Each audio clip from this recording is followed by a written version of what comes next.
Dieu a un grand désir, c'est d'avoir ce qui pourrait être désigné comme un peuple qui soit son meilleur.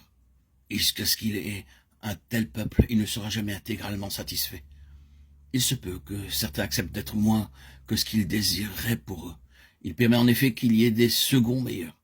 Mais c'est seulement un peuple selon sa parfaite volonté qui pourra véritablement satisfaire son cœur. La réalisation de sa pleine pensée est une chose qui implique le conflit, un coup et la discipline.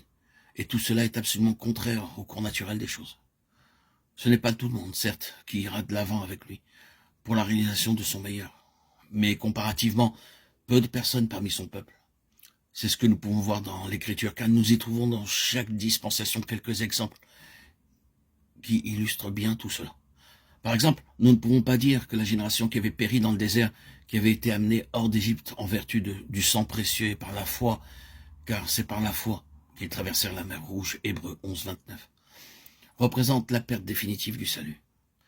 Mais c'est quand même pourtant clair qu'ils perdaient la pleine pensée de Dieu pour eux. Et c'était une grande et douloureuse perte, toujours citée dans l'Écriture comme l'exemple d'une tragédie, d'un échec et d'une déception. Nous ne pouvons pas dire que le grand nombre de ceux qui sont allés en exil à Babylone, en Chaldée, et qui ne sont jamais revenus, soient perdus éternellement pour le salut de Dieu. Mais nous savons qu'une minorité seule est revenue pour accomplir la véritable intention de Dieu. Pour les autres, dans le désert et à Babylone, nous pouvons penser d'une certaine manière que Dieu a eu honte d'eux. Mais il n'en a pas été de même pour tous. Il en est ainsi dans chaque dispensation. L'appel retentit encore. Et il est entendu par ceux qui ne peuvent pas être satisfaits que Dieu est seulement ses seconds meilleurs. Mais comme nous avons dit, l'appel n'est pas une finalité que nous devons atteindre. C'est un appel pour initier cette voie pour d'autres. Car beaucoup parmi le peuple du Seigneur ne connaissent pas cette voie céleste. C'est assez étrange. Mais quoique nés d'en haut, ils ne connaissent pas la voie céleste. Nous n'aborderons pas tout ce qui peut attester cela, mais c'est vrai. Et peut-être que beaucoup parmi nous ont été comme cela au cours d'une période de leur vie chrétienne.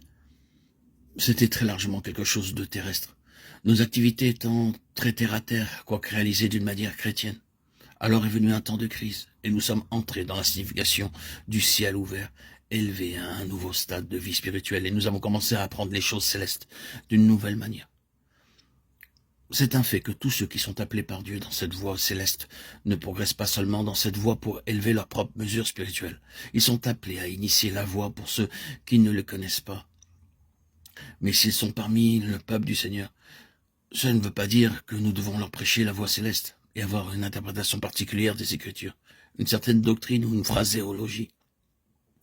Cela signifie que nous sommes appelés à être utiles pour le bien de cette voie, et parce que l'ayant connue et expérimentée, nous serons capables d'en aider d'autres pour les élever à des niveaux plus hauts de la vie spirituelle. Nous sommes donc appelés à initier cette voie pour ceux qui ne la connaissent pas.